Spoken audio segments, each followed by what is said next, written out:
Galaxy S22系列终于来了，邦尼今年一样火速带来第一手的短评测。这一次的 S22系列同样推出了3款机型，包括 S22、S22 Plus 以及大家最期待的 S22 Ultra， 基本上可以说是完整版的 Galaxy Note。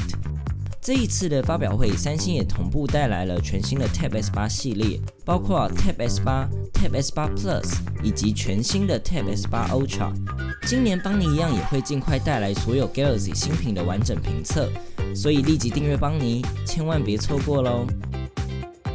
一样从大家最期待的 Note 20，一样从 Galaxy S22 Ultra 开始。今年在 Ultra 上的相机一样延续了 S21 Ultra 硬体堆好堆满的策略。整体来说，去年 S21 Ultra 上面的那一套影像系统稳定性不错，并且可以很好的覆盖各种使用场景，算是相当均衡的表现。而今年的 S22 Ultra 更像是在这样的基础上进行打磨和算法升级。左边第一颗镜头是 F2.2 1200万画素120度超广角镜头，接下来这一颗一样是大家熟悉的 F1.8 11800万画素主镜头，支援 OIS 光学防手震。此外，三星这一次也在镜头上采用了全新的超清晰玻璃，主镜头则是进一步采用了 Super Clear Lens， 搭配上表面的抗反射镀膜，可以进一步减少画面的鬼影、眩光等等。接着是 F4.9 1000万画素10倍光学变焦镜头，采用的同样是2次反射的潜望式镜头模组。接着是右上角的雷射对焦模组，以及底下的 F2.4 1000万画素3倍光学变焦镜头。整体来说 ，S22 Ultra 的镜组配置与上一代会是比较相近的，不过受益于这一代的处理器 ISP 以及 AI 性能提升，三星带来了一系列的演算法增强，我们一个一个来说。首先是拍照后整体的处理速度又更快了一些，并且在日拍的11800万画素模式中，三星加入了细节小帮手的功能，进一步透过算法增强高画素下的画面细节。更重要的是，细节小帮手也会透过多张合成，在保留细节的基础上，加上 HDR 进一步提升画面的动态范围。此外，受益于这一代的 NPU 提升，无论是日拍或是夜拍的人像模式，系统都可以更好的分离背景和主体，进一步带来更好的人像表现。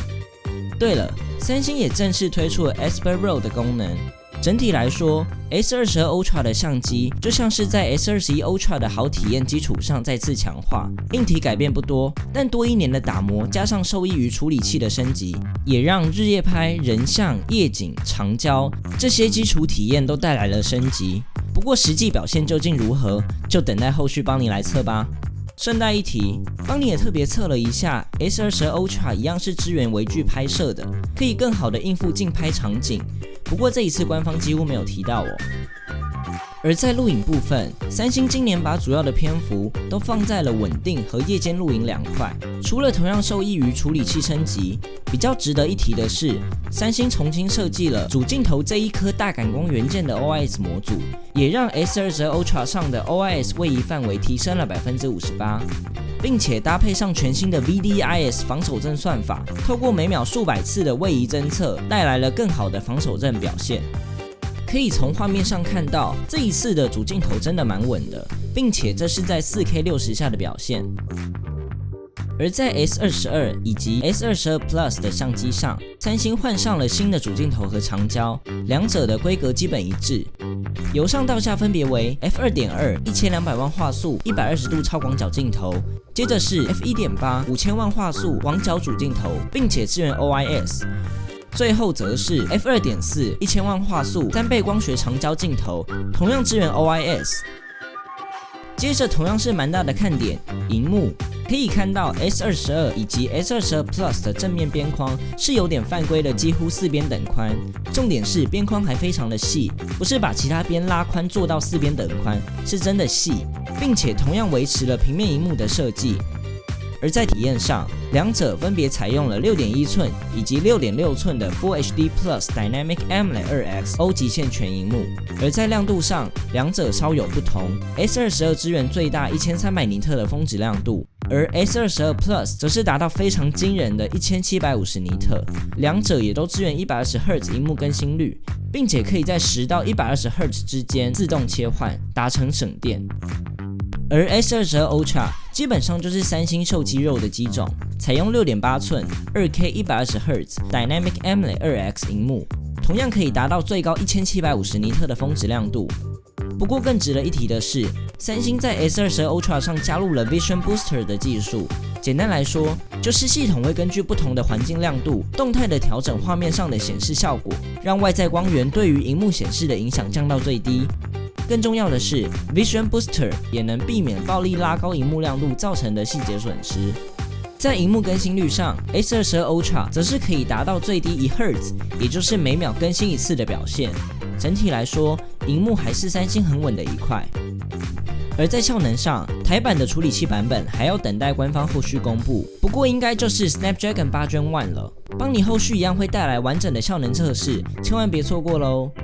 比较值得一提的是，三星这一次在散热上下了蛮多功夫。首先是在导热上，三星采用了全新设计的 Gel Team 散热凝胶，可以达到 3.5 倍的传递速度，并且在凝胶上还覆盖了一层 Nano Team。简单来说，就是一种新的奈米纤维散热片。透过两者的搭配，可以将热更快的传到 Vapor Chamber 上面。没错，这一次 S22 Ultra 也采用了 VC 均热板。更重要的是，这一次的这一块 VC 采用的是新的双层不锈钢设计，除了可以做得更薄，覆盖更多区域，也可以进一步强化结构强度。最后，三星在 S22 Ultra 上也覆盖了大面积的石墨散热片。整体来说，就是一路从散热膏、散热片、均热板都采用了新型材料，在散热用料上相较起历代，会是相对豪华的配置。续航部分分别搭载3700毫安时和4500毫安时，而 S22 Ultra 蛮意外的，没有因为 S Pen 压缩到电池空间，同样保留了5000毫安时的电池。不过 S22 的电池有点小，实际表现后续帮你也都会测，别忘了回来看看咯。快充部分 ，S22 Plus 以及 S22 Ultra 都支援最高45瓦的有线快充 ，S22 则是维持25瓦，同样支援15瓦的无线闪充以及无线电力分享，全系列都支援 IP68 防水防尘。在耐用性上，则是全系列都采用了康宁最新的第8代大猩猩 Victus Plus。记忆体部分 ，S22 以及 S22 Plus 都是8GB RAM 起步。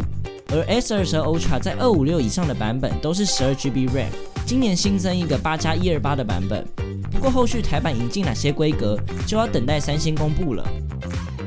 在生物安全辨识上 ，S22 系列同样采用超声波萤幕下指纹辨识，一样是加大辨识区域的版本，速度表现也还不错，帮你提供一组供大家参考。